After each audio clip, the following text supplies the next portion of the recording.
O início da Era Moderna acontece com o Renascimento.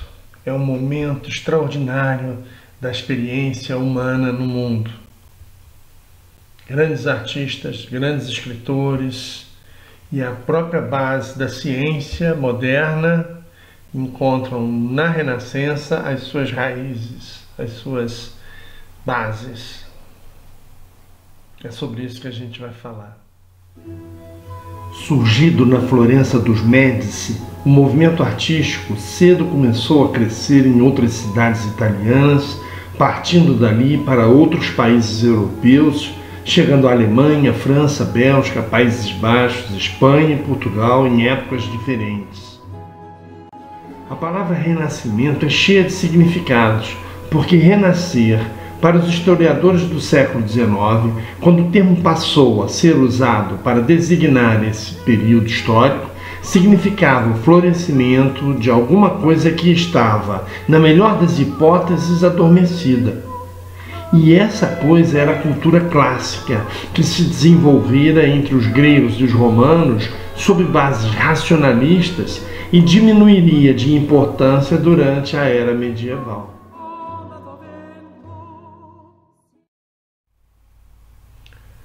O Renascimento é um momento de afloramento das genialidades humanas. Por que isso acontece?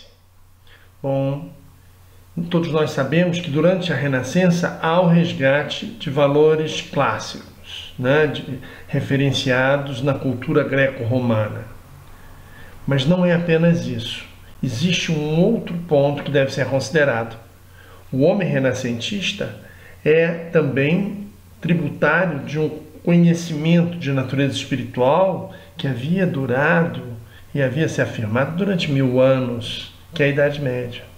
Então o homem renascentista é um homem sem precedentes. Ele tanto busca, com muito sucesso, o resgate dos valores clássicos de base racionalista, como ainda não perde absolutamente o referencial teológico que a própria Idade Média havia lhe conferido.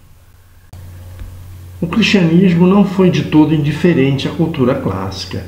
Ele aproveitaria alguns de seus fundamentos, como é o caso do influxo platônico, a partir do século IV, com Santo Agostinho, e do aristotelismo dentro das doutrinas defendidas desde o século XIII por São Tomás de Aquino. O tomismo, que é essa doutrina filosófica arrimada no pensamento desse santo, São Tomás de Aquino, foi uma das bases filosóficas da Renascença.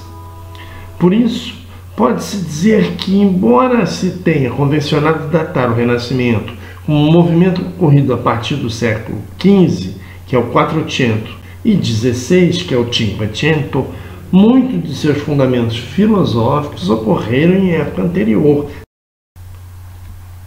Durante o Renascimento, o humanismo será a base filosófica do período. A Idade Média havia sido uma época da história da humanidade em que o cristianismo não representava apenas um aspecto da vida religiosa de cada um. Ele expressava todo um modo de vida da sociedade, de compreensão do mundo real e de sua transcendência espiritual. O Renascimento viria em parte romper, através de sua atitude racionalista, inspirada na observação objetiva do homem e da natureza, com o sistema filosófico teocêntrico que havia caracterizado a Era Medieval. Sob o outro aspecto, ele iria dar continuidade. O homem renascentista debruça-se sobre a natureza num ímpeto de conhecer mais profundamente o mundo que o cerca. Ele se volta para ela e procura compreendê-la em sua maior dimensão.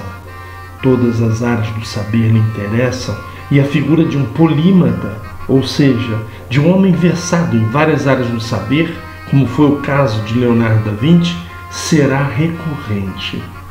A procura do homem para compreender o universo permite-lhe a busca pela compreensão de seu papel no mundo, no espaço que o cerca.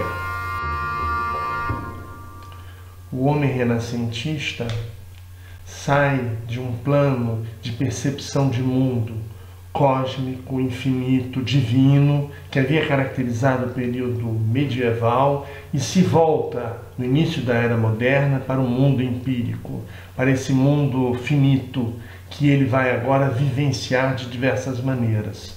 Na Itália, nós temos a fundação do humanismo através de um personagem como Francesco Petrarca e de outros que estão associados a ele, Giovanni Boccaccio e, sobretudo, Dante Alighieri também, escritores que viajam, né, na condição de embaixadores ou de exílio, mas que conhecem um pouco mais desse mundo e que colocam em seus escritos através da língua, quase sempre, da língua italiana.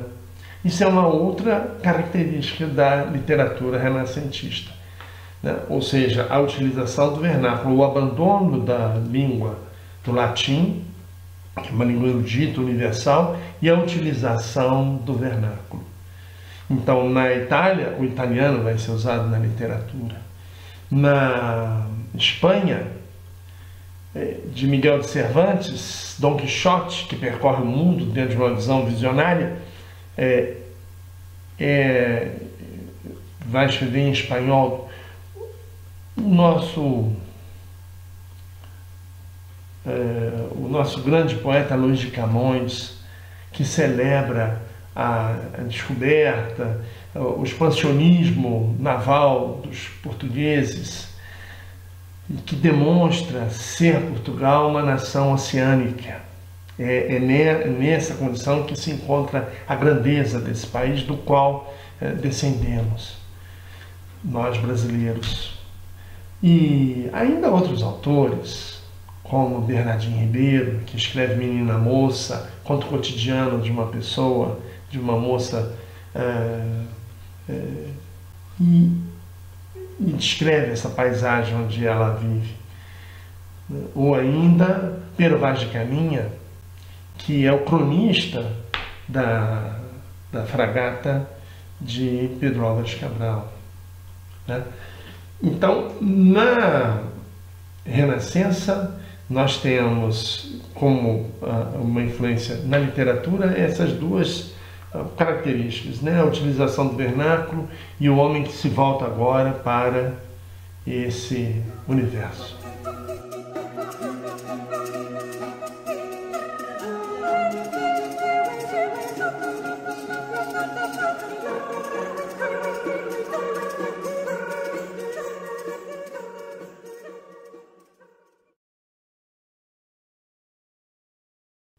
Seria necessário falarmos no teatro também desse deslocamento que existe, feito, por exemplo, por uma figura extraordinária como William Shakespeare, né, que vê um amor em Verona, né, Romeu e Julieta, ou Hamlet, né, esse príncipe martirizado pelo espectro da morte de seu pai, que ele tenta provar através de um discurso racional a culpabilidade do tio dele, né?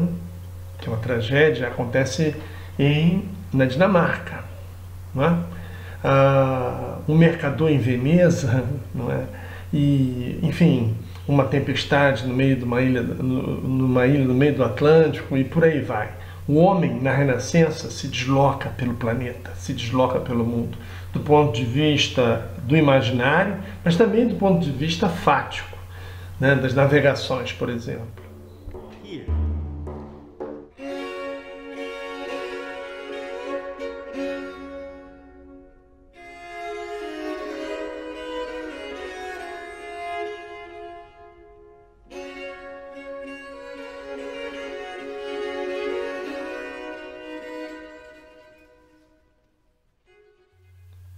A música medieval vai apresentar também uma mudança profunda no final da Idade Média e início do Renascimento. Do que se trata? O canto gregoriano, né, chamado canto-chão, era um canto exercido em uníssono, todas as pessoas na mesma nota. A sua marcação era prosodial, não era absolutamente determinada por ritmo, nada que pudesse falar ao corpo.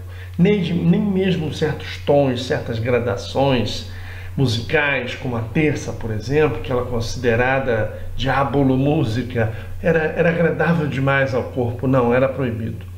Mas no final da Idade Média, sob o influxo da cultura local, começa a haver uma apropriação de uma coisa chamada polifonia. A composição agora obedece a padrões novos, em que a identificação dos naipes de um coro, por exemplo, então não mais se canta em uníssono, mas cada um no seu tom e cada um a sua linha melódica, né? O soprano, o contralto, o tenor, o barítono, o baixo. Eles vão agora fazer uma nova concepção de música que confere uma certa tridimensionalidade ao som. Palestrina fazia isso separando até os naipes do coro para que as pessoas pudessem sentir a diferença do som, do acompanhamento. Não se trata de harmonia, é polifonia. A harmonia vai ser mais tarde, com o barroco.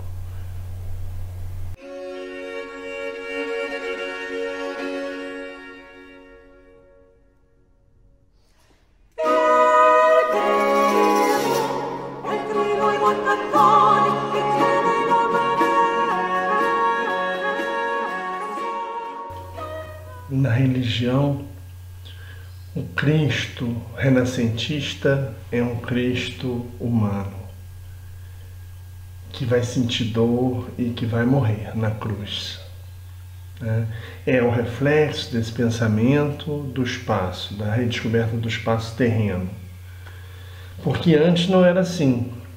Embora a imagem de Cristo crucificado sempre tenha existido, mas ela, no cristianismo primitivo, praticamente não era usada. Era a figura do bom pastor. Essa sim, era a imagem tipo, que estava presente em vários lugares sagrados, né? Então você pega a igreja de Santa Constança, né? A igreja de Santo Apolinário Novo, com seus mosaicos belíssimos, né? Influência da arte bizantina, né? No túmulo também de Gala Placídia, na catacumba de São Calixto, Santa Priscila, com as pinturas parietais. Tudo isso representa o Cristo bom pastor. Às vezes ele com uma ovelha nas costas, que era uma referência que até a cultura clássica já utilizava, né? Moscóforo. E às vezes ele cercado de ovelhas, às vezes até uma cena de juízo final, né? Creio que ela aparece de Santo Apolinário Novo, cercado de ovelhas, né? Algumas brancas, outras malhadas, né? Depois você tem a figura do Pantocrator. Como ela surge? Está associada à cessação das perseguições que os cristãos sofreram, até a época de Diocleciano, principalmente, né?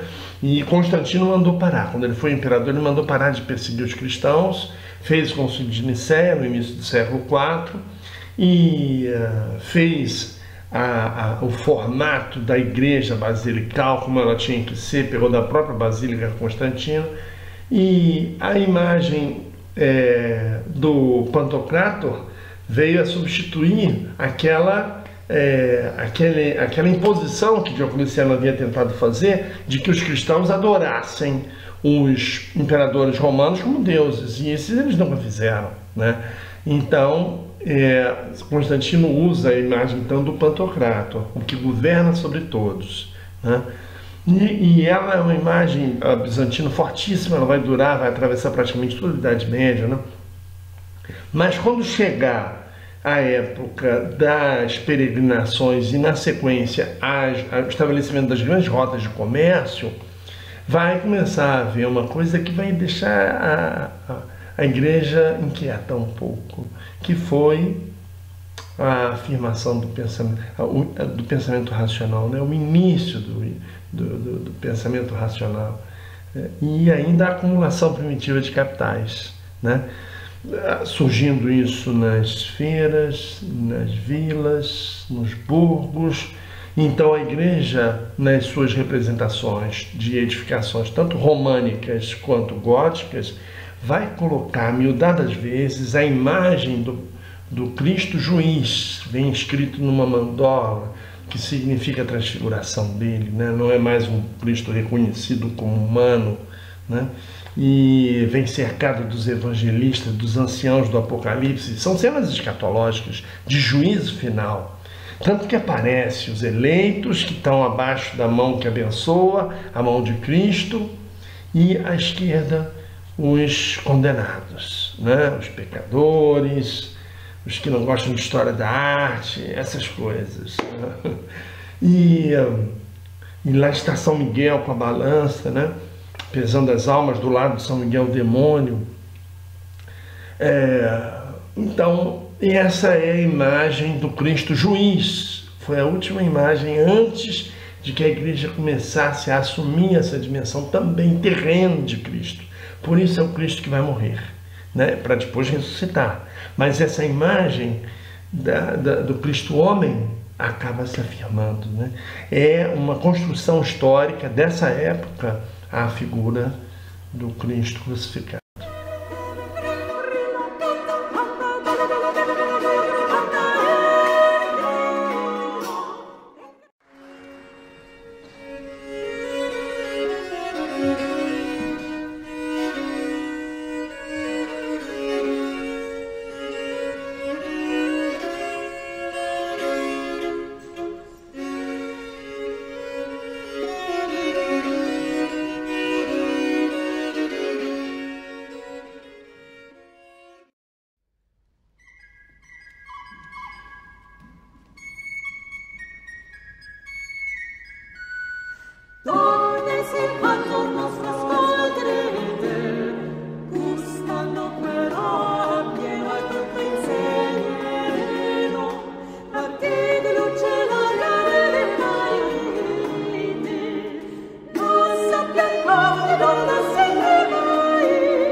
A ciência também se desenvolve.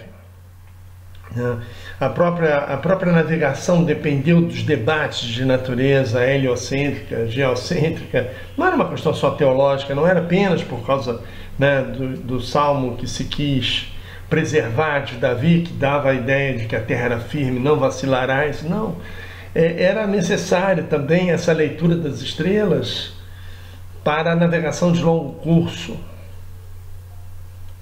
É importante que se diga que Portugal apresenta o seu grande contributo renascentista foi a navegação, né? Portugal, a Espanha principalmente, a Itália também havia feito, mas eles vão, de fato, Portugal e Espanha desenvolviam conhecimento, uma culinária, né?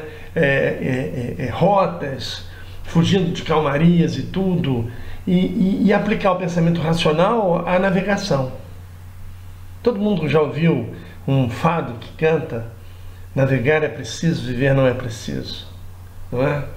Essa não é portuguesa, a origem dela teria sido romana, dito por Pompeu, um general romano que, ao saber de que havia próximo um barco pirata atacando navios do comércio romano no Mediterrâneo, ele foi embarcar, só caiu uma tremenda borrasca na hora. Os marinheiros tentaram dissuadir o general, então, né? De que ele não esperasse a borrasca passar. E ele diz: navegar é necessário, viver não é necessário. Os portugueses depois pegariam isso, né? Passa a ser de fato um lema, né? Navegar é preciso, viver não é preciso. E é preciso que a gente entenda que eles pegam a palavra necessário e usam o que parece ser apenas um sinônimo, mas não é, porque precisa é uma palavra equívoca, ela tem mais de um sentido. Então é preciso no sentido de ser necessário, mas é preciso também no sentido de ser fruto de um ato da razão humana sobre o mundo objetivo. Então navegar é preciso, porque é um produto do racionalismo humano, além de ser necessário. Viver não é preciso, porque, enfim, existem coisas como, por exemplo, o amor, que a gente não consegue dominar, né? Giotto, discípulo de Cimabue, é considerado como um fundador da tradição da pintura ocidental. É ele o autor dos afrescos situados no interior da capela de Scrovegni, construída em Pádua a partir de 1303. Nessas pinturas, os personagens são compostos seguindo proporções humanas e rompendo aquela bidimensionalidade da tradição bizantina, ao tempo que afirma uma presença física de nítido efeito escultórico, tangível. Giotto, aliás, recomendava a seus seguidores que estudassem as esculturas clássicas. Embora suas pinturas revelassem o naturalismo nas figuras humanas, os espaços tridimensionais onde elas se inseriam eram representados de forma intuitiva e sem regras geométricas perfeitas.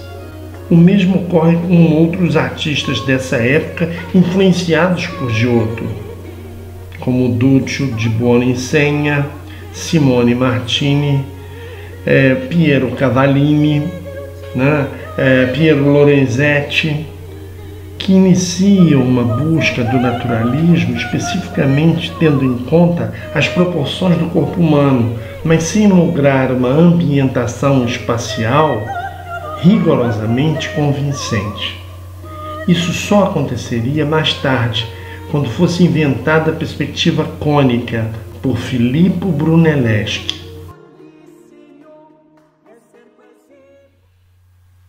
Por isso, quando a gente fala que o Renascimento introduz a perspectiva dentro de uma visão científica, geométrica, em que se consegue equacionar o problema do espaço, esse é um problema que não é isolado, não é o Brunelleschi que chegou e criou a perspectiva, e aí o Masaccio... Não é isso, é um fenômeno que ocorre em todas as áreas do conhecimento humano. Mas a verdade é que quando você pega os artistas primitivos, como Giotto di Bondone, como Duccio di Buoninsegna, como Simone Martini e outros, você já tem ali o desejo de incluir o espaço tridimensional nas pinturas. O que você não tem é uma resolução convincente. O espaço é tratado de uma forma intuitiva. Então isso é que vai caracterizar a obra do genial artista Giotto di Bondone, e dos seus seguidores.